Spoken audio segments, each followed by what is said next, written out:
Repeaters add delay into a signal. The higher the setting on the repeater, the longer the delay will be. Each one adds 1 redstone tick of delay, which is really 2 game ticks, but I've talked about that in other videos. If you want to have a longer delay, you can just add more repeaters. The issue is that starts to take up more space pretty quickly. So if we want something else that'll sort of extend our signal, we can use a pulse extender. Comparators in a loop like this will take a signal and hold it on for a while. But we don't want it to be held on, we want it to turn on after a while. So we can take this signal and look for when it turns off using a falling edge detector, which is another small circuit here. I've shown this off before and even used it in conjunction with the pulse extender.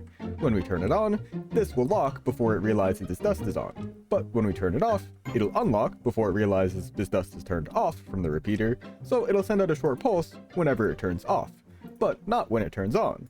So we can hook it up with something like a button, or hook it up right to our pulse extender. Because it's also 2 blocks wide, it's pretty simple to just tack onto the end there, with a piece of redstone dust, and our output. You might want to have a repeater on here with a few ticks of delay on it, just so you take the 1 tick delay that comes from here and make it into something a bit more usable. But now we have a signal that will turn on after a set delay, and we can make it even longer by just making the pulse extender longer. I've shown off some issues that do come with making these even longer. If you have some issues there, you can just throw another pulse extender on it, but be sure to check out the rest of the series.